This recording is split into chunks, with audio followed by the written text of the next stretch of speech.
Welcome back to a bit of market analysis. The market's been doing some wild things recently, as anybody would know. I am going to be using TCG Player for the purpose of this, which is quite different in America versus the UK, but let's dive right into it with a bit of Journey Together analysis. So, this is the End Reshiram stamp promo, which was only on the enhanced booster boxes. And it looks like in America the price is quite different to the UK.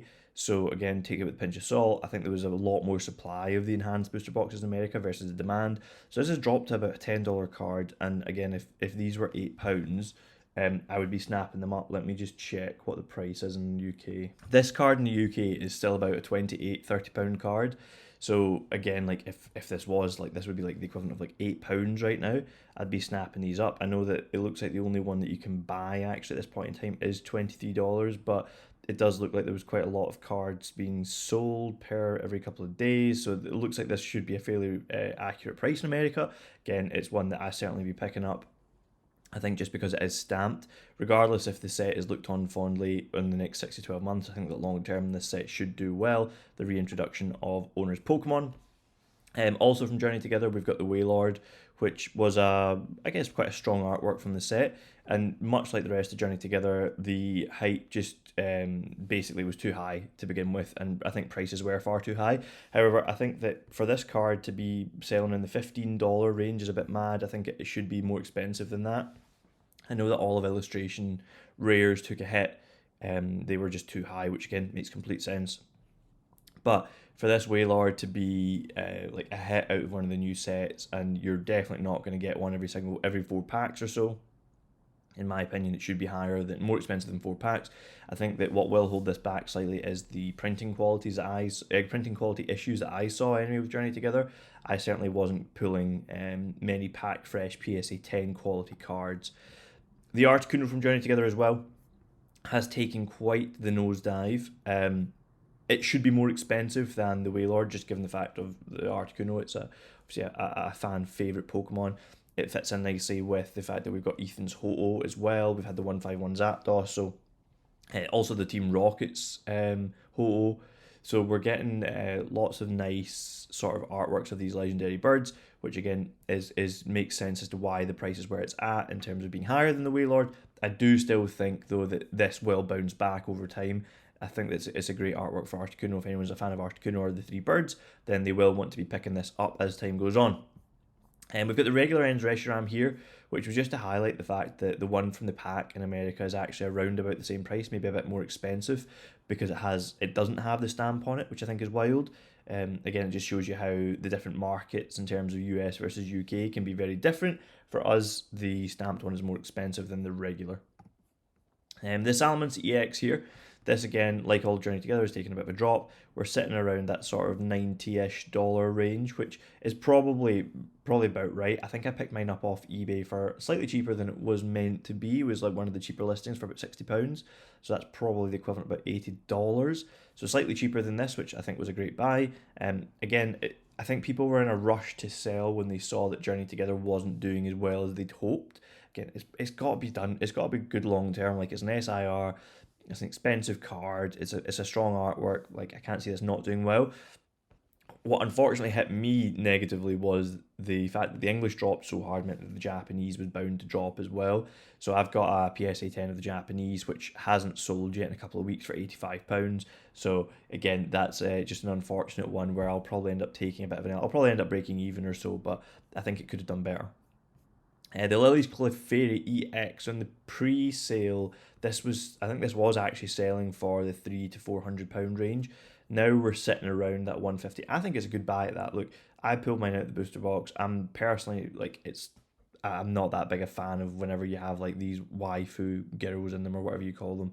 I know that there is a big massive part of the community that loves that, so that's what dictates the price. Ultimately, it's not my favourite artwork at the set. I think the Salamence is definitely a stronger art, but nonetheless, it's the sort of chase card of the set. But for the chase card of one of the modern sets to only be in that £130 range, $130 range, whatever it's at, maybe $150 range, I still think it's quite cheap, and I do think that these will bounce back over time. The Umbreon from Prismatic, this was always going to drop. Far, far too expensive. I mean, let me pull this back to 6 months and see what it's saying. yeah, you can see from the start, it just didn't make sense. I mean, don't get me wrong, the pull rates are abysmal, but the pull rates are abysmal for all of the SIRs. I just personally don't think it's as strong an artwork. You could go buy full vintage master set for that amount of money. It just doesn't make a whole lot of sense to me. But moving on, I actually managed to snag the PC ETB restock yesterday. So I think that that will be the final restock for this, and then I think that the prices for this will only continue to rise. If we look at America, I think that they potentially had a different restock time, which is why you had the price drop. But they're sort of sitting around $300 ish. I think in the UK, when I looked yesterday, people are selling for roughly £200 at this point in time. Again, I think it's one that I'm probably just going to hold on to. I can't see it dropping. Um, will it do as well as the 151 one? Potentially, potentially not. I'm not sure. But either way, it'll just sit in the PC. The Leafeon from Prismatic, it has dropped quite significantly. We're down to the sort of 390 from 470 range. You could buy one at the moment on TCG for 415. Again, I don't personally have an opinion on whether that's a good purchase price or not. It's really dependent on you. I'm steering clear of buying any of these, but again, I also can understand why somebody might want to buy. As far as I'm aware, the PSA 10 rate is quite high, so that's helpful. The pull rates are obviously just super low, which explains it. You could spend way more than $400 on Prismatic Evolutions and not pull an SIR. So from that perspective, if it was the card that you were after, maybe it's not a bad time to buy. This Sylveon then has absolutely nosedived here, which is strange, but there just seems to be not that much sales data according to TCG Player off of where it was at, which is interesting in itself. Maybe this is a new link or something like that, but it's around the $440. Again, I think I spoke about this before. Personally, not a fan of the artwork. I much prefer some of the other ones. The Leafeon's actually probably my favourite. But there you go. That's Sylveon. Espeon's an interesting one as well. Continue to drop, sort of down 18%.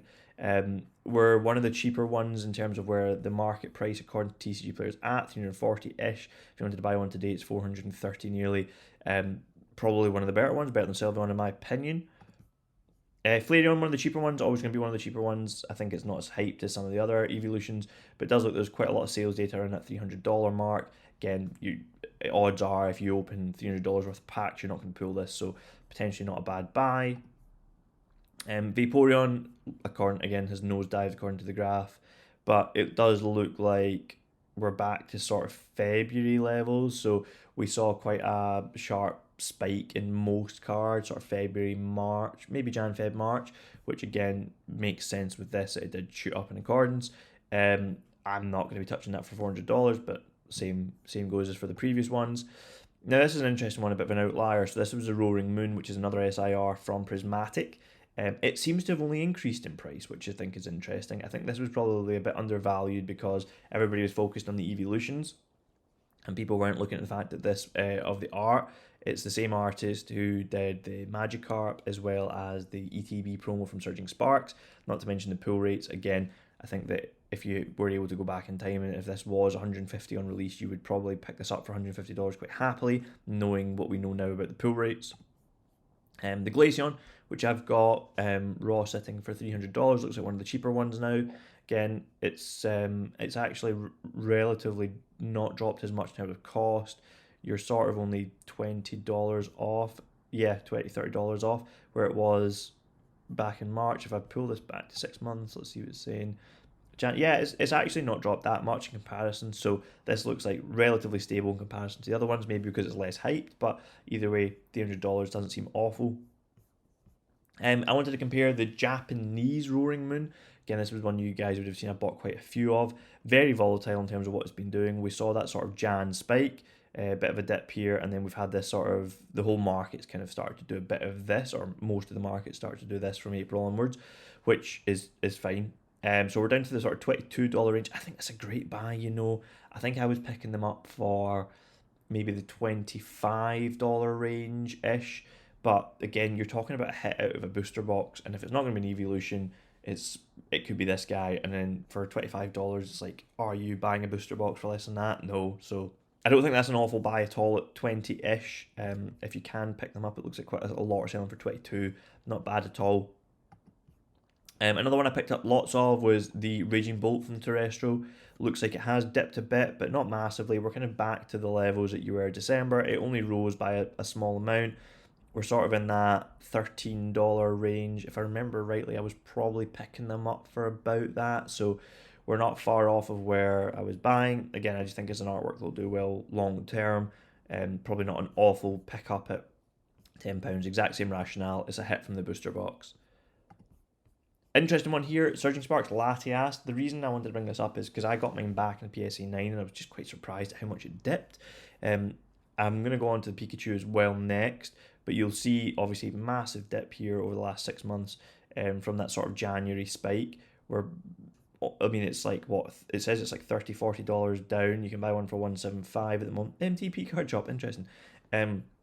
Yeah, 175 at the moment. It does say it's lightly played, so maybe some whitening or something like that.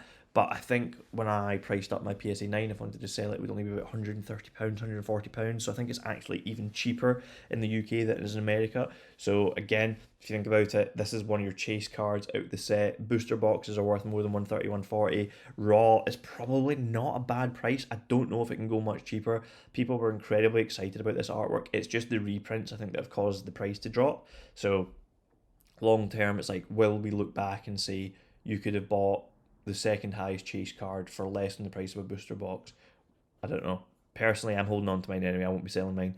The Pikachu, and I think it is worth me saying, I actually don't like this card. I'm not a fan of it at all. The Latias was my chase.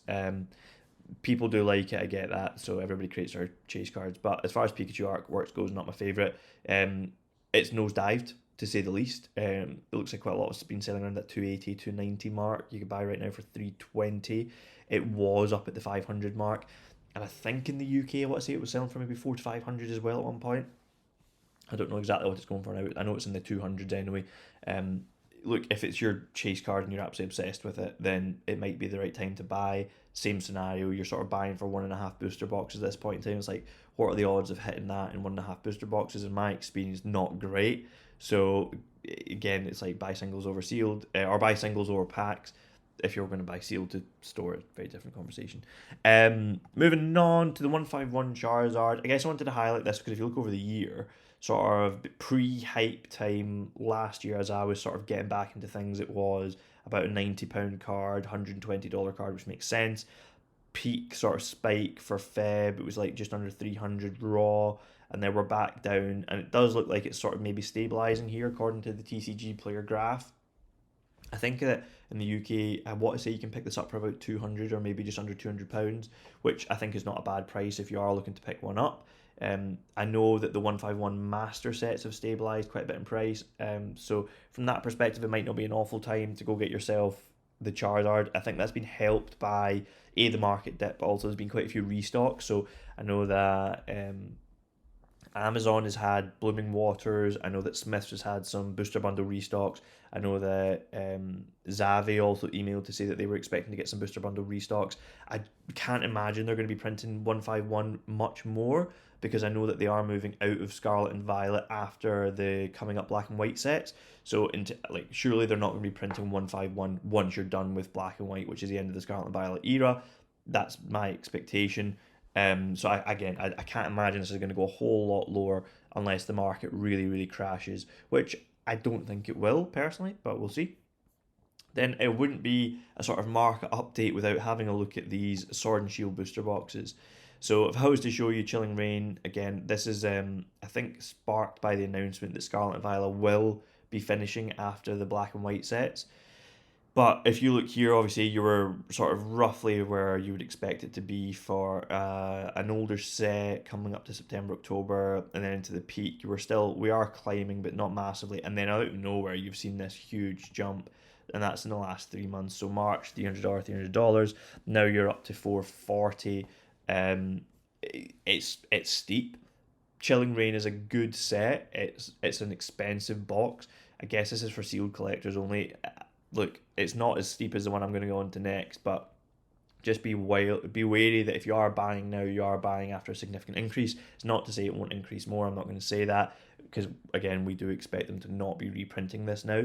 So from that perspective, it might be the sort of last chance that some people can afford to buy in. I'm not buying in at it. This is the one I really wanted to talk about. So Fusion Strike at the moment, if you wanted to buy a booster box, you're talking about $990. In the last 3 months, we went from $470 to, well, now the cheapest listing is $980, but there are sold listings around that $700 range, which is an absolutely mental jump. Would I be purchasing this? Absolutely not. I just, I've opened enough Fusion Strike to know what the pull rates are saying. I just would not be touching a $700, $800 box of Fusion Strike personally. I just don't think it's got the fundamentals to be that expensive just now. Again, it's not to say that it won't increase in the future. It could be that $2,000 box. Maybe I'll be looking at this and saying, wow, I was daft. But having seen, again, I'm not the biggest fan of the Gengar artwork. So having seen the cards, having opened a bunch of packs, I just personally it's just not one for me. Look, and then if you're sat on 5 boxes of it, 10 boxes, I've seen those pictures of the guys on the bed with hundreds of boxes, great. But personally, if that was me, I'd be selling a few at this price just to make sure that I took advantage of that. The Silver Tempest booster box, again, it's also jumped up. It's not as dramatic as the Fusion Strike, but we have gone from sort of 270-ish to 370, so it's still a good 30-40% increase, which follows suit with the majority of them. Brilliant Stars here has jumped significantly more than that. We had a lot of sales in April time for just around 300. Now we're up to 440, and we are seeing items sell at that price, so that has jumped up significantly. Again, just one to be aware of. A couple more to go through. Astral Radiance, similar, except from it's actually jumped up even more. That is mental. So it's gone from 270 to over 400. I love these sets. I've got the Trainer Gallery cards. Again, I do think that the actual Trainer Gallery cards will do really well over time. And I'm sure these booster boxes will as well. I'm just not buying when you see that sort of jump. And then Battle Styles, which a lot of people really dislike. But actually, I quite liked some of the cards in the set. This too has shot up. It's just not shot up at the same rate because it's not as popular as a set. So what am I doing at the moment? Well, I'm buying cards that I like, and I'm buying the cards I couldn't afford before. So if they've dipped now, then I'm like, great, it's my opportunity to go in and buy. I would say just be smart with what you're buying. Don't just buy things on their up. It's very easy to say, well, if it's gone up 70% this month, it'll go up 70% next month. It doesn't work like that. Just be very smart with what you're doing. The market is volatile. It is risky, but you can make good decisions and you can benefit off the back of that.